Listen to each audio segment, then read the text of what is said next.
okumaları için Sayın Muhammed Emin Yılmaz hocamı davet ediyorum. Hocam buyurun.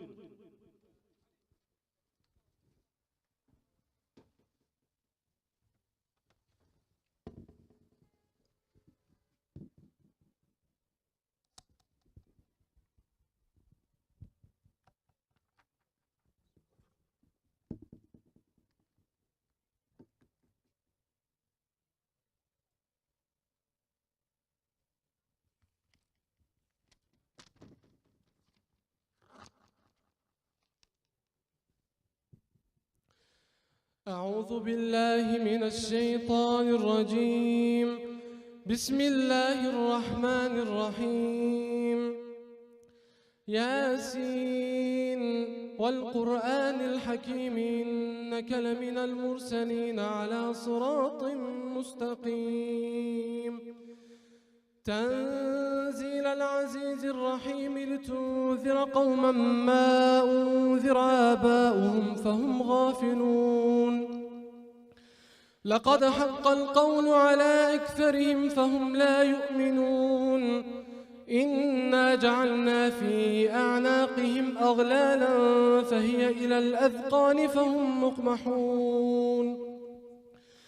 وجعلنا من بين أيديهم سدا ومن خلفهم سدا فأغشيناهم فهم لا يبصرون. وسواء عليهم أأنذرتهم أم لم تنذرهم لا يؤمنون. إنما تنذر من اتبع الذكر وخشي الرحمن بالغيب فبشره بمغفرة وأجر كريم. إنا نحن نحيي الموتى ونكتب ما قدموا وآثارهم وكل شيء أحصيناه في إمام مبين. واضرب لهم مثلا أصحاب القرية إذ جاءها المرسلون إذ أرسلنا إليهم 2 فكذبوهما فعززنا بثالث فقالوا إنا إليكم مرسلون. قالوا ما أنتم إلا بشر مثلنا وما أنزل الرحمن من شيء إن أنتم إلا تكذبون. قالوا ربنا يعلم إنا إليكم لمرسلون وما علينا إلا البلاغ المبين. قالوا إنا تطيرنا بكم لئن لم تنتهوا لنرجمنكم وليمسنكم منا عذاب أليم. قالوا طائركم معكم أئن ذكرتم بل أنتم قوم مسرفون. وجاء من أقصى المدينة رجل يسعى قال يا قوم اتبعوا المرسلين اتبعوا من لا يسألكم أجرا وهم مهتدون. وما لي لا أعبد الذي فطرني وإليه ترجعون. أأتخذ من دونه آلهة إن يردني الرحمن بضر لا تغن عني شفاعتهم شيئا ولا ينقذون. إني إذا لفي ضلال مبين. إني آمنت بربكم فاسمعون. قيل ادخل الجنة قال يا ليت قومي يعلمون بما غفر لي ربي وجعلني من المكرمين. وما أنزلنا على قومه من بعده من جود من السماء وما كنا منزلين. إن كانت إلا صيحة واحدة فإذا هم خامدون. يا حسرة على العباد ما يأتيهم من رسول إلا كانوا به يستهزئون. ألم يروا كم أهلكنا قبلهم من القرون أنهم إليهم لا يرجعون. وإن كل لما جميع لدينا محضرون وآية لهم الأرض الميتة أحييناها وأخرجنا منها حبا فمنه يأكلون وجعلنا فيها جنات من نخيل وأعناب وفجرنا فيها من العيون ليأكلوا من ثمره وما عملته أيديهم أفلا يشكرون سبحان الذي خلق الأزواج كلها مما تنبت الأرض ومن أنفسهم ومما لا يعلمون وآية لهم الليل نسلخ منه النهار فإذا هم مظلمون والشمس تجري لمستقر لها ذلك تقدير العزيز العليم والقمر قدرناه منازل حتى عاد كالعرجون القديم لا الشمس ينبغي لها أن تدرك القمر ولا الليل سابق النهار وكل في فلك يسبحون وآية لهم أنا حملنا ذريتهم في الفلك المشحون وخلقنا لهم من مثله ما يركبون وإن نشأ نغرقهم فلا صريخ لهم ولا هم ينقذون إلا رحمة منا ومتاعا إلى حين وإذا قيل لهم اتقوا ما بين أيديكم وما خلفكم لعلكم ترحمون وما تأتيهم من آية من آيات ربهم إلا كانوا عنها معرضين وإذا قيل لهم أنفقوا مما رزقكم الله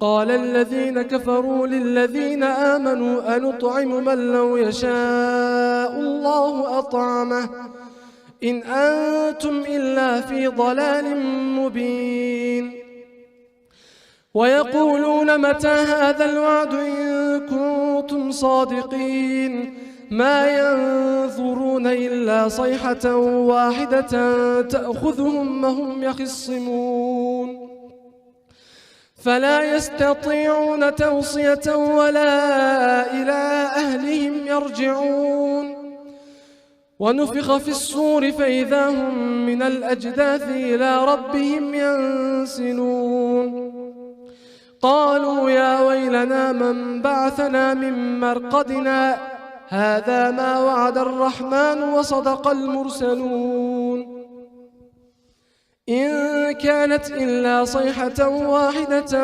فإذا هم جميع لدينا محضرون فاليوم لا تظلم نفس شيئا ولا تجزون إلا ما كنتم تعملون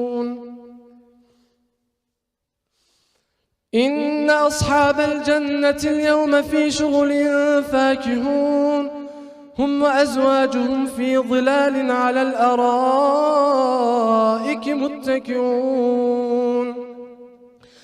لهم فيها فاكهة ولهم ما يدعون سلام قولا من رب رحيم وامتازوا اليوم أيها المجرمون ألم أعهد إليكم يا بني آدم ألا تعبدوا الشيطان إنه لكم عدو مبين وأن اعبدوني هذا صراط مستقيم ولقد أضل منكم جبلا كثيرا أفلم تكونوا تعقلون هذه جهنم التي كنتم توعدون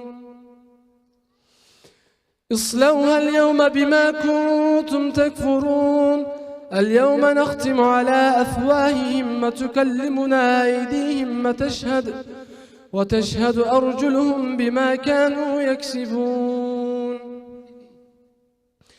ولو نشاء لطمسنا على أعينهم فاستبقوا الصراط فأنى يبصرون ولو نشاء لمسخناهم على مكانتهم فما استطاعوا مضيا ولا يرجعون ومن نعمره ننكسه في الخلق أفلا يعقلون وما علمناه الشعر وما ينبغي له إن هو إلا ذكر وقرآن مبين لينذر من كان حيا ويحق القول على الكافرين أولم يروا أنا خلقنا لهم مما عملت أيدينا أنعاما فهم لها مالكون وذللناها لهم فمنها ركوبهم ومنها يأكلون ولهم فيها منافع ومشارب أفلا يشكرون واتخذوا من دون الله آلهة لعلهم ينصرون لا يستطيعون نصرهم وهم لهم جند محضرون فلا يحزنك قولهم إنا نعلم ما يسرون وما يعلنون أولم ير الإنسان أنا خلقناه من نطفة فإذا هو خصيم مبين وضرب لنا مثلا ونسي خلقه قال من يحيي العظام وهي رميم قل يحييها الذي أنشأها أول مرة وهو بكل خلق عليم الذي جعل لكم من الشجر الأخضر نارا فإذا أنتم منه توقدون أوليس الذي خلق السماوات والأرض بقادر على أن يخلق مثلهم بلى وهو الخلاق العليم إنما أمره إذا أراد شيئا أن يقول له كن فيكون فسبحان الذي بيده ملكوت كل شيء وإليه ترجعون صدق الله العظيم سبحان ربك رب العزة عما يصفون وسلام على المرسلين والحمد لله رب العالمين. الفاتحة.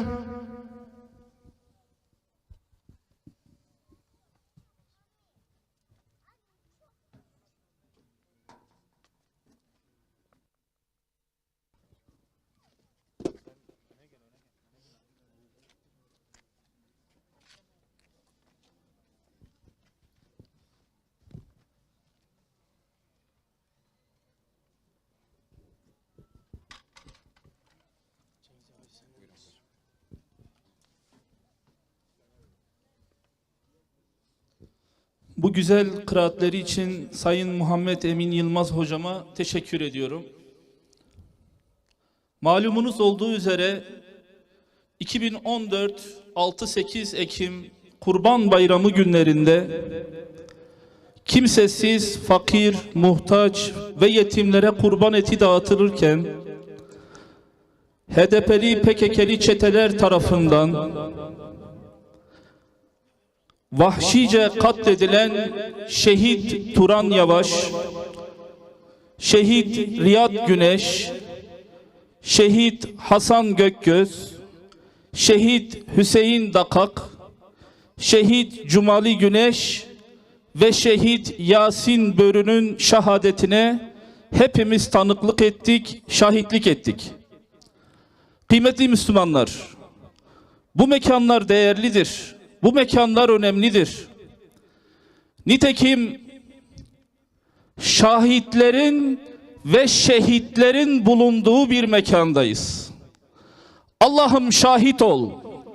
Ben bu şehitlerin şehit olduğuna şahidim. Ey Müslümanlar, sizler de bu şehitlerin şahitliğine şahitlik eder misiniz? Sizler şehit Turan Yavaş'ın şehit olduğuna şahitlik eder misiniz? Sizler şehit Riyad Güneş'in şehadetine şahitlik eder misiniz? Sizler şehit Hasan'ın şehadetine şahitlik ediyor musunuz?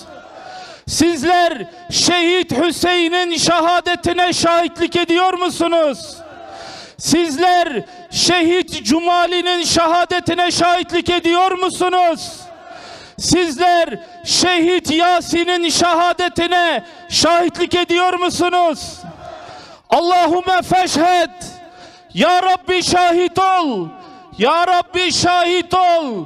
Roji mahşerde bizleri tekrar birleştirdiğin zaman, mazlumların ve zalimleri bir araya getirdiğin zaman, bizler şimdiden şahitlik ediyoruz ki bu azizlerimizi senin davan için şehit verdik. Şahit ol ya Rab. Xuda ey Xuda, ev can ji boy te feda. Xuda ey Xuda, ev can ji boy te feda. Tekbir, tekbir, tekbir. Allahu Ekber, Allahu Ekber, Allahu Ekber.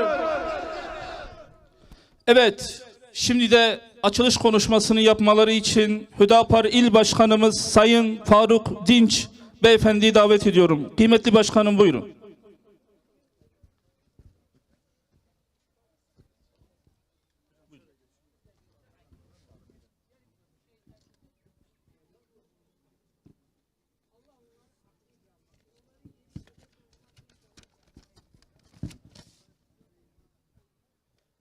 Bismillahi velhamdülillah ve salatu ve selamu ala Resulillah. Mazlumların hakkını zalimlerden alan Allah Tebareke ve Teala'ya hamdolsun. İnsanlığın kurtuluş rehberi Hazreti Muhammed'e, âline, ashabına salat ve selam olsun. Canlarını hak için, adalet için, toplumun selameti için veren aziz İslam'ın şehitlerine de selam olsun. Ve Allah'ın laneti hakka düşman olan, insanlığa düşman olan, her yerde zulümleriyle zulüm eden, kahhar olan Rabbimiz de zalimleri, 6-8 Ekim şehitlerin katillerini ve tüm aziz İslam'ın şehitlerini katleden zalimlerin Allah'ın laneti de onların üzerine olsun. Nitekim bir kurban bayramında ellerindeki poşetlerle mazlum olan, fakir olan, muhtaç olan insanlara umut olmak için onlara kurban eti dağıtırken pırlanta gibi kardeşlerimiz kurban edildiler. Kurban ediliş sebepleri ise güya Kobani'de Kürtlere destek amaçlı ve onlara destek olmak için Doğu bölgesinde dindar Kürtler hedef alındı. Ve Doğu'nun çeşitli illerinde onlarca Kürt kardeşimiz katledildi. Ve hem de öyle bir şekilde katledildiler ki hiç Kürtlerin kültüründe olmayan vahşi bir şekilde katlettiler. Bu kültür bizim içimizdeki bir kültür değildir. Bunların aldığı kültür Batı'nın, Amerika'nın kültürüdür. Onların şerbetini içmişler. Kürtlerin şerbetini içen bu zulümleri yapamaz.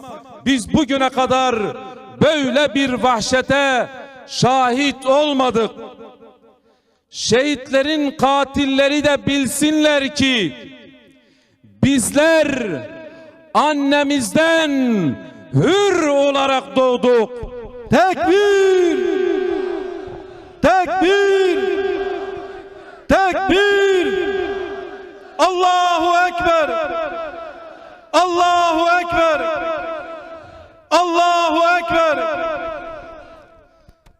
Bizler annemizden hür doğduk. Bizler İslam'ı seçtikten sonra kölelik zincirini kırıp attık. Ve onlar bilsinler ki biz asla Amerika'ya ve Batı'ya uşaklık edecek değiliz. Kimse bizi onlara köleleştiremez. Biz İslam'ı seçerek özgürleştik. Bu konuda özgür olduğumuzun, aziz İslam'la özgür olduğumuzun bir delili de burada yatan şehitlerimiz ve sizin gibi ayakta duran şahitlerimizdir. Şehitlerimiz iftiharımızdır. Şehitlik bizim için yüce bir mertebedir. Nitekim son peygamberimiz, rahmet peygamberi Hazreti Muhammed Aleyhisselam da dahi şehit olmak istemiştir. Peki neden? Şehitlerden önemli olan daha bir konu var. Bugün aslında burada toplanmamızın bir amacı da odur. Şehitlerden önemli olan konu tevhid davasıdır. Tekbir! Tekbir! Tekbir! Peygamberimizden tutun ta torunu Hazreti Hüseyin dahi kendini neye feda etti? Ondan daha kıymetli olan neydi ki kendini ona feda etti? İşte aziz yüce İslam davasıydı. Tevhid davasıydı. Hazreti Hüseyin'den daha önemli olan tevhid davası olduğu için kendini feda etti. Ve belki bizim de burada toplanmamızın bir amacı da tevhid davasıdır. Şehitlerin davasıdır. Adalet davasıdır. Hak davasıdır. Tüm insanlara rahmet davasıdır. Ve son olarak selam, aziz yüce davamız için çile çeken, türlü türlü sıkıntılara maruz kalan, hicret eden, yurdundan giden ve türlü türlü işkencelere maruz kalan, zaman zaman şehadetle burun buruna gelen ama buna rağmen asla pes etmeyip bu iyilik mücadelesinde, bu da adalet mücadelesine devam eden, tıpkı Resulullah Aleyhisselatü Vesselam'ın dediği gibi Uhud'da Talha için, kim yürüyen şehide bakmak istiyorsa Talha İbni Ubeydullah'a baksın. Vallahi abartmıyorum. Şu anda aramızda olan yürüyen şehitler de vardır. Onlara da selam olsun. Rabbim azimlerini ve cehdlerini artırsın. Xuda ey Xuda, ev cancı boy te feda. Kur'an ey Kur'an,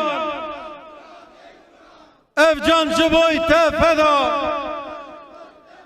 Tekbir, tekbir, tekbir. 6-8 Ekim vahşetine sebep olan, bu işte parmağı olan ve evlerinde bu şehitleri izlerken keyfi gelen, Kürtlerin kanı üzerinde siyaset yapan ve makamları için gencecik fidanları katleden ve bu vahşete seyirci kalan kulluk kuvvetlerinin yargılanması dileğiyle sizi aziz ve yüce olan Rabbime emanet ediyorum.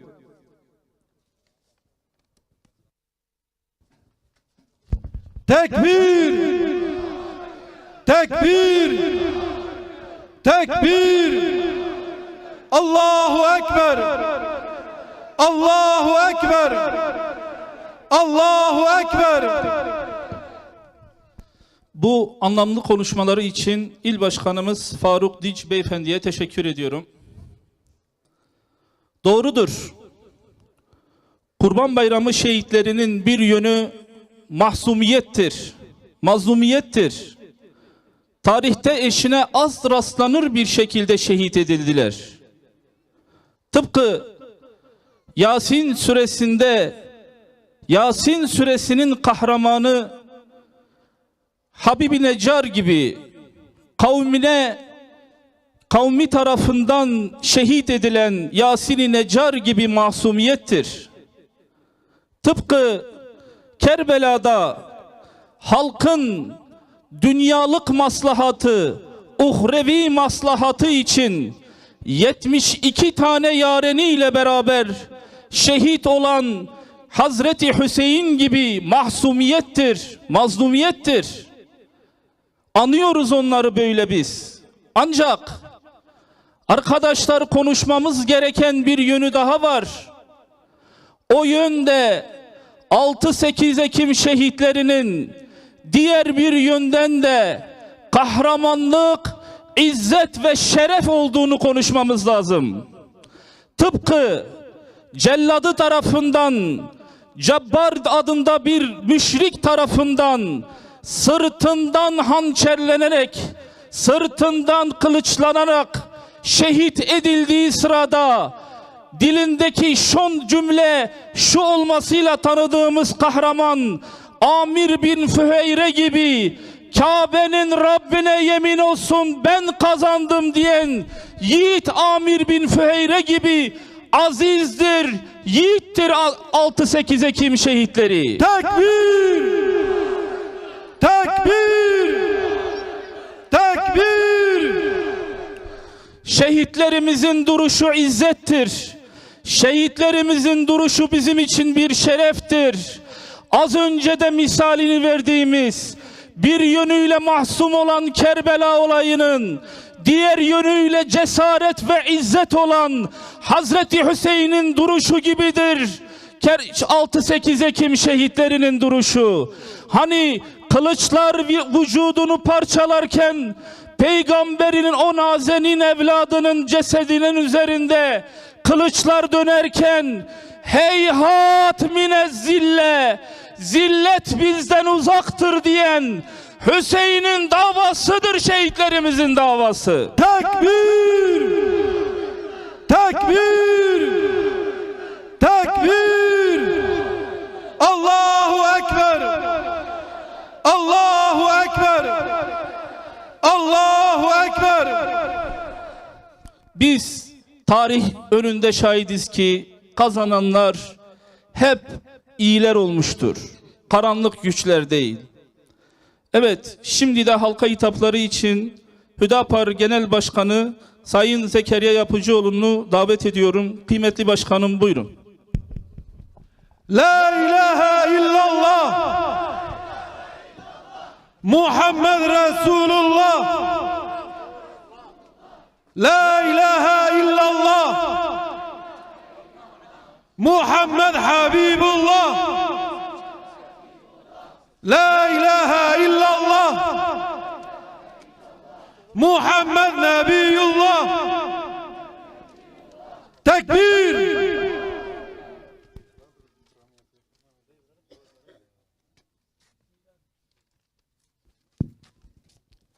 Bismillahi velhamdülillah.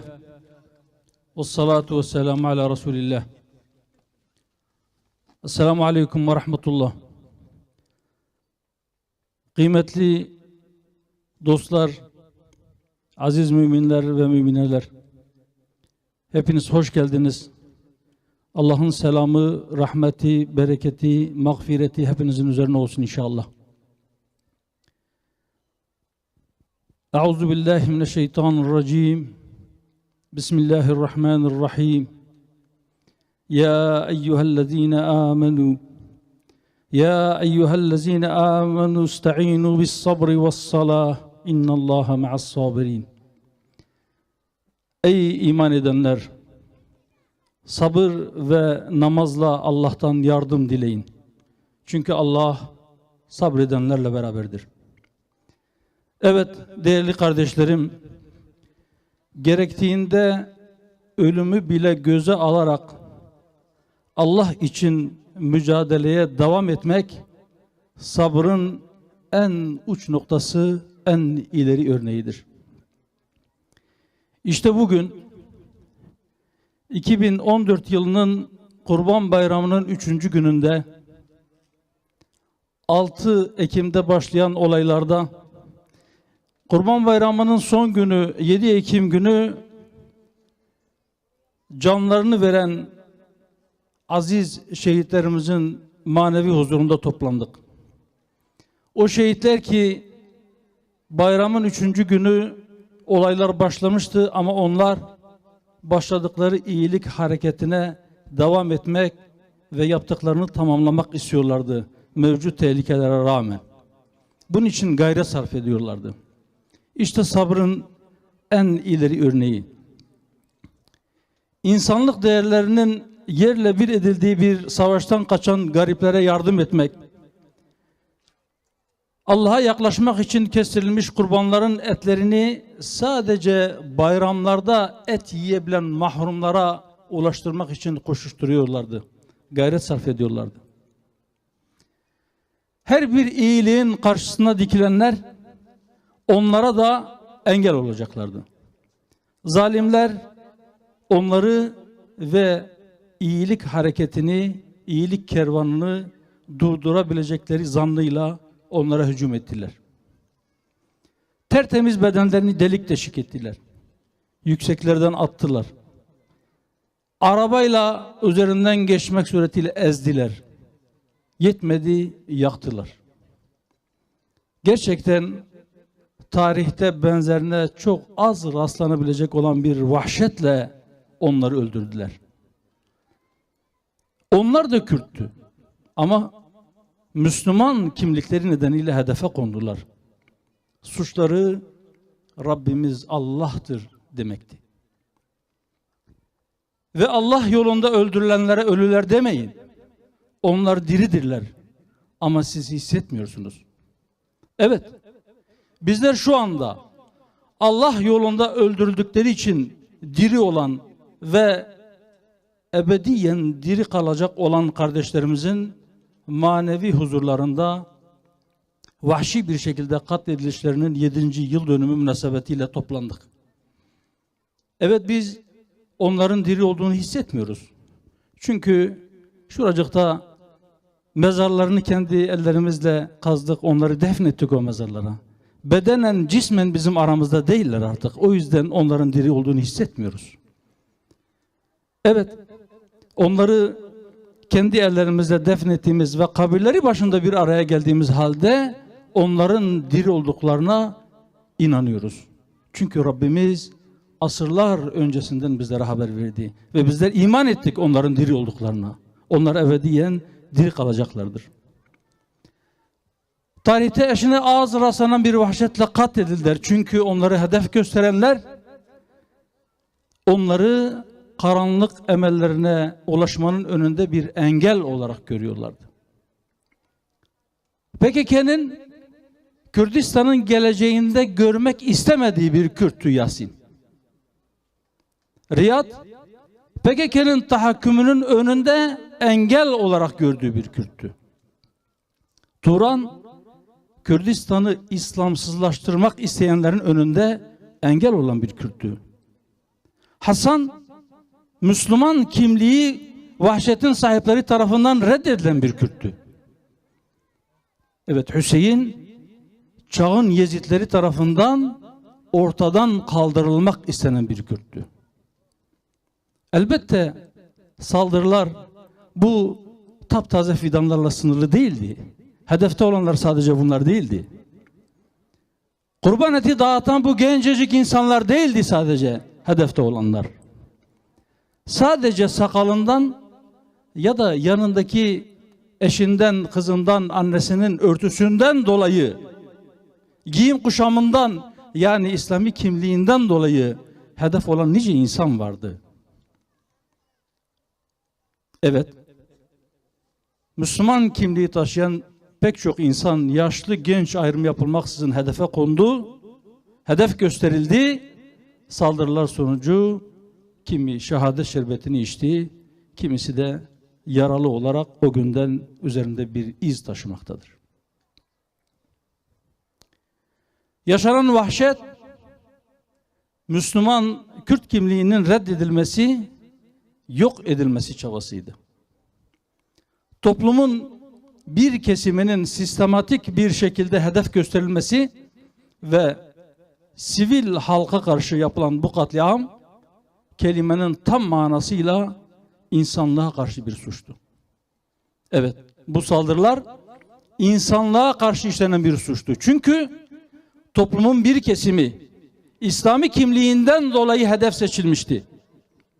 Ve hedef seçilenler sivil insanlardı, sivil halktı. Bu katliam sistemli bir şekilde hazırlandı. Haftalar öncesinden çağrıları yapıldı. Bunun için zemin hazırlandı.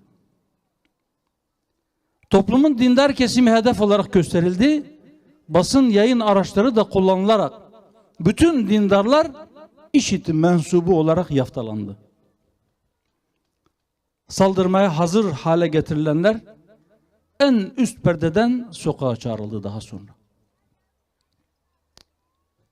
Yakma, yıkma ve öldürme olayları yaygınlaştıktan sonra da onları sokağa çağıranlar henüz sokağa çıkmamış olan taraftarlarını sokağa çıkmış olanlara destek vermeye davet edildi.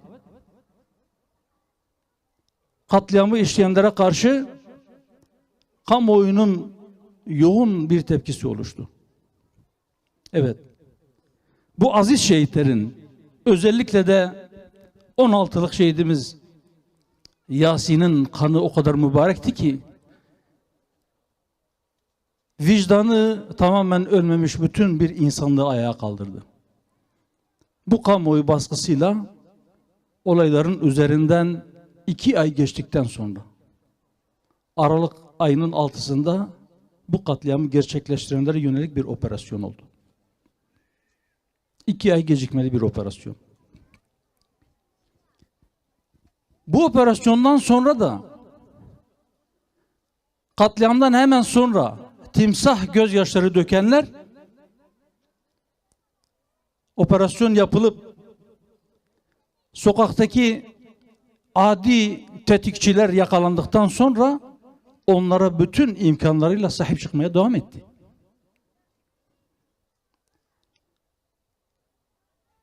Biz bunları unutmadık. Unutmayacağız da. Ve emin olun, onları unutmak ya da unutturmak isteyenlere de zamanı geldiğinde hatırlatacağız. Vahşiler belki bu aziz şehitlerimizin bedenlerini aramızdan aldılar. Belki onları yok edip onlardan kurtulduklarını zannettiler. Fakat emin olun, bu vahşet hakikatte o zalimleri vurdu.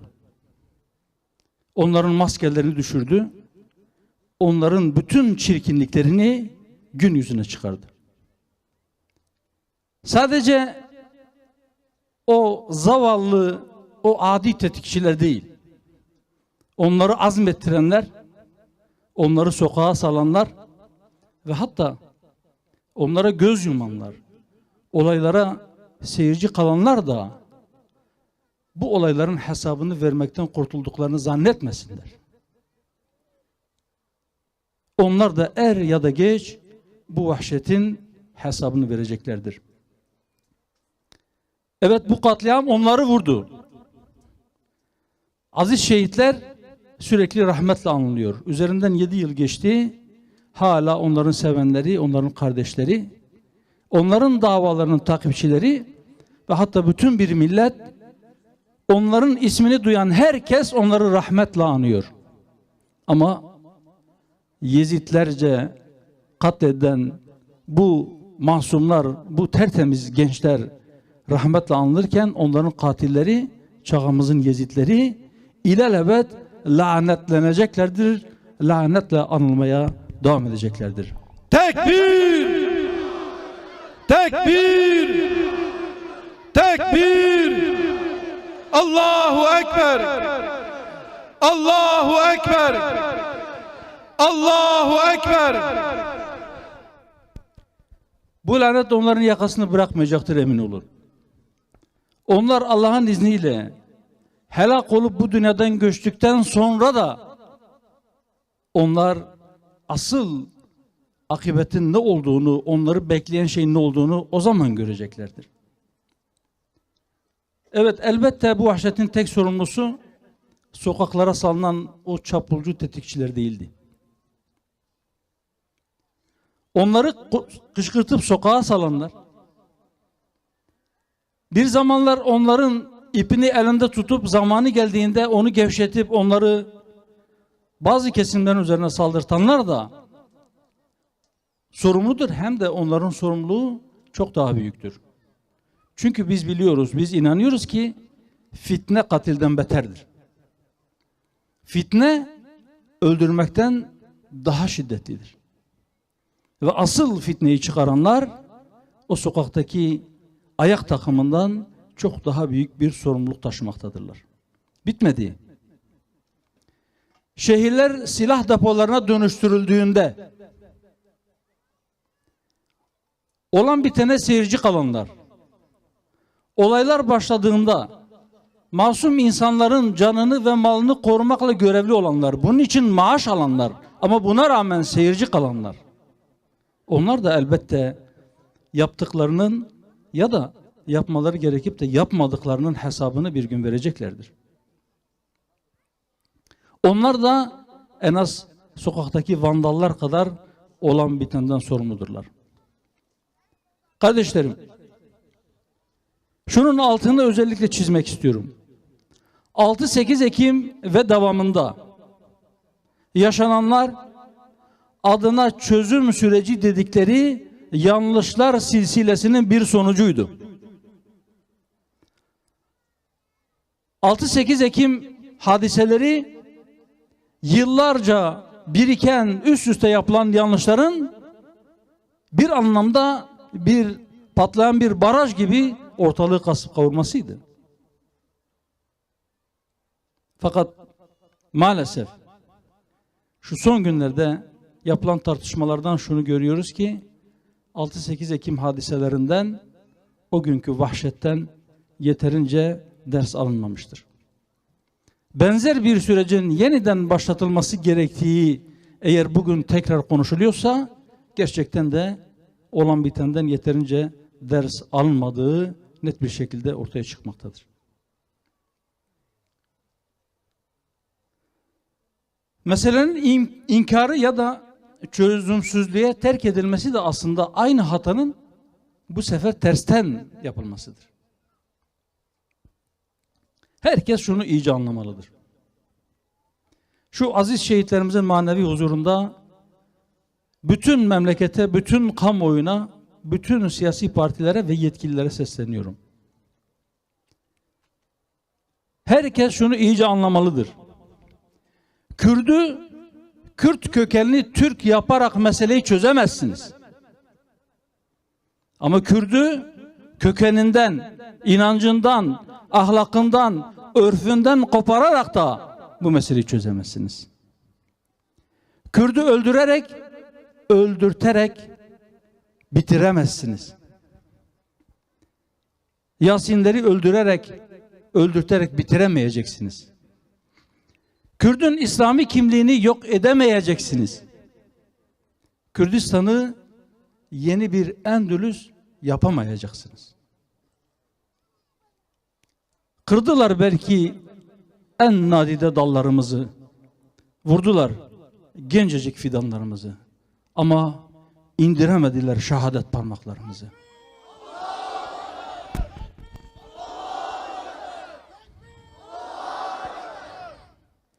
İndiremeyecekler Allah'ın izniyle. Allah ilahi kelimetullah için can veren bütün şehitlere rahmet eylesin. Bizleri de onların yolundan ayırmasın. Onların hayır ve bereketinden bizleri mahrum etmesin inşallah. Katillerin üzerinden de lanet, azap ve bela eksik olmasın. Bu aziz şehitlerimizi anmak için uzaktan yakından buraya gelen bütün kardeşlerime, ekranları başında bizi izleyen ya da izleyecek olan bütün ehli imana selam olsun. Davamızın sonu alemlerin Rabbi olan Allah'a hamd etmektir. Selamun Aleyküm ve Rahmetullahi ve Berekatuhu. Tekbir! Tekbir! Tekbir! Allahu Ekber! Allahu Ekber!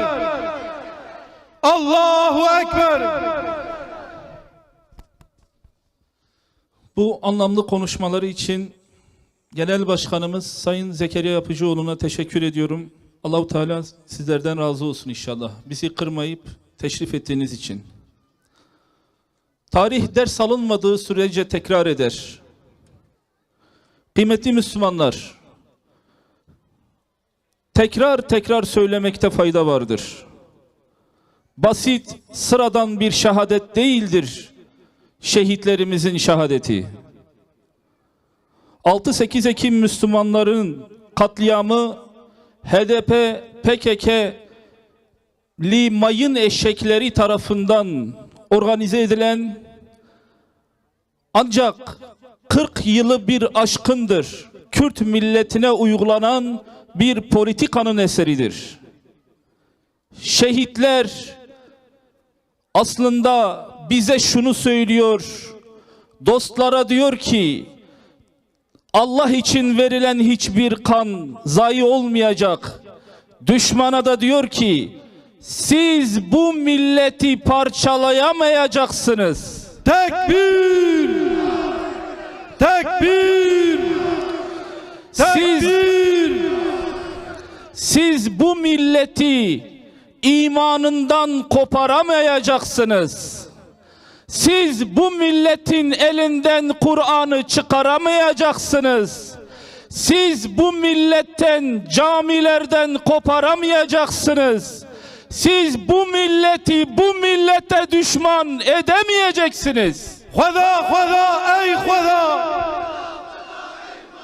Ev can ciboy te feda! Kur'an ey Kur'an! Ev can ciboy te feda! Tekbir! Şimdi de duaları okumaları için Ercan Şenol hocamızı buraya davet ediyoruz. Kıymetli hocam buyurun.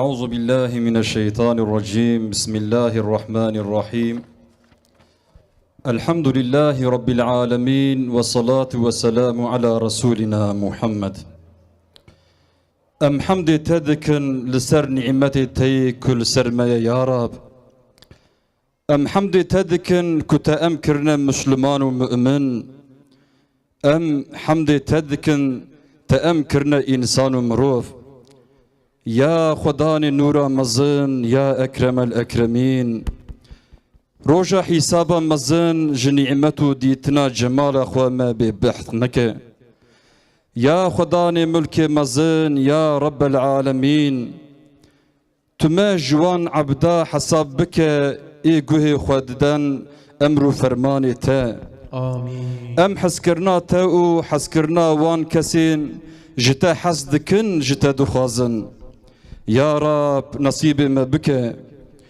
تو جكي حسناكي نحسكرنا وان بخا قلبي ما يا رب آمين.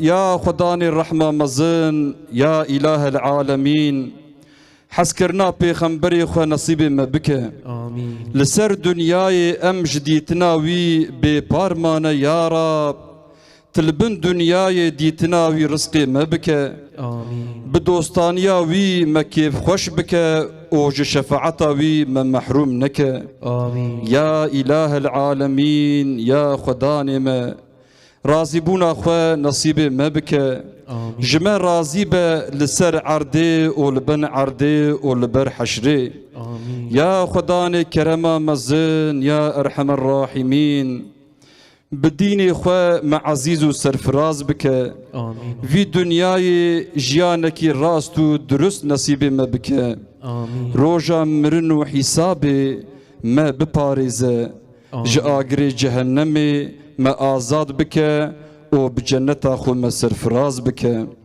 Ya Xwedanê sifatê mezin, ya İlahel alemîn. Dawiya umrê me li ser xêrê bigerîne, sekerata mirinê li ser me sivik û rehet bike. آمين Li ser kelîma şehadetê ruhê me ji qalibê me cuda bike. Suala münker û nekîr li ser me sivik bike. آمين Di cevabê de alîkariyê me bike ya Rab. Roja kıyametê rûyê me spî û dereca me bilind bike. آمين Ya Xwedanê nûra mezin, ya Erhamer Rahîmîn. Peyv û gotinê me ya dawî bi kelîma şehadetê müşerref bike. آمين Ya Ekremel Ekremîn ve ya Erhamer Rahîmîn. Ew roja ku ji xeyrê sî û sîpera erşê te tune, tu me wê rojê li bin sî û sîpera erşê xwe payîdar bike. آمين Ya Xwedanê rehma mezin, ya Rabbel alemîn, ya Ekremel Ekremîn.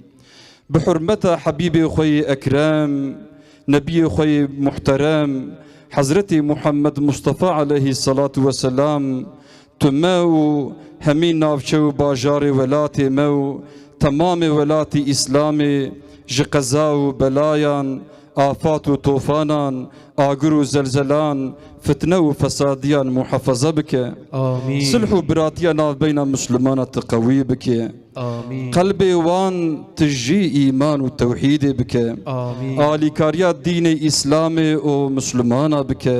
آمين Tu quvveta neyarê dînê İslamê û Müslümana ji hev bela bike. İttifaka wan xera bike. آمين Tirs û lerzê bixe dilê wan ya Rab. آمين Ya Xwedanê erşê mezin, ya Rabbel alemîn.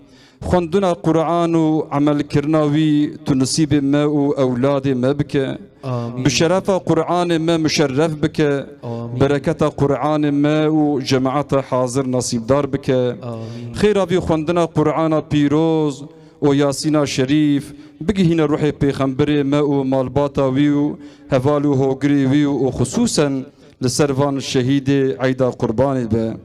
Amin. Amin velhamdülillahi rabbil alemin. El Fatiha ma'as salavat.